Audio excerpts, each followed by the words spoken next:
एक समय की बात है। महिनाथपुर नाम का एक सुंदर गांव था। उस गांव में 3 भाई रहते थे, अभिषेक, लल्लन और सबसे छोटा दीपू। तीनों भाइयों के पिता का देहांत हो चुका था और अब समय आया था पिता की संपत्ति का बंटवारा करने का। लेकिन यह बंटवारा इतना अन्यायपूर्ण होगा, ये किसी ने नहीं सोचा था। एक दिन तीनों भाई घर के आंगन में बैठे। अभिषेक बोला, मैं सबसे बड़ा हूं, इसलिए बंटवारा मैं करूंगा। दोनों छोटे भाई मान गए। सबसे पहले खेत का बंटवारा हुआ। अभिषेक बोला, 2 खेत हैं और एक पेड़ है। एक खेत मेरा, एक ललन का और पेड़ दीपू का। दीपू चुप रहा और बोला, भैया मुझे मंजूर है। फिर तीनों भाई अपने बूढ़े बाबा के आम के पेड़ के पास गए। अभिषेक बोला, पेड़ में 2 डालियां हैं और एक जड़ है। एक डाल मेरी, एक लल्लन की और जड़ दीपू की। दीपू फिर भी चुप रहा।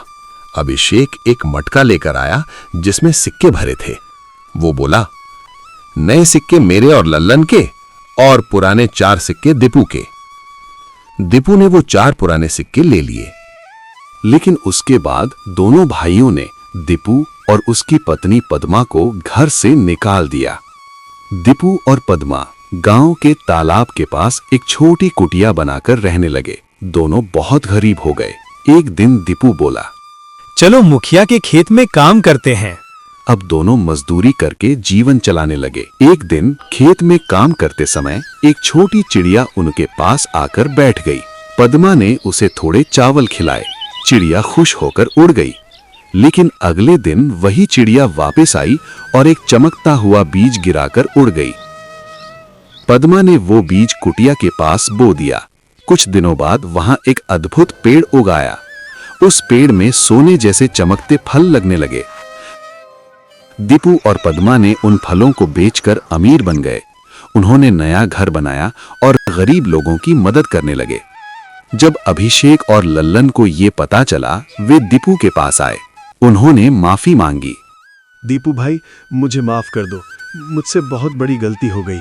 दीपू बोला, भैया मैं आपको माफ करता हूँ, लेकिन याद रखो, लालच हमेशा इंसान को बर्बाद कर देता है। दोनों भाइयों को अपनी गलती का एहसास हो गया। इस कहानी से हमें सीख मिलती है, जो दूसरों के साथ बुरा करता है उसके साथ भी एक दिन बुरा जरूर होता है, और जो दयालु और सच्चा होता है भगवान उसकी मदद जरूर करते हैं। अगर आपको हमारी कहानी अच्छी लगी हो तो वीडियो को लाइक जरूर करें और चैनल को सब्सक्राइब करना मत भूलना। फिर मिलेंगे नई कहानी के साथ।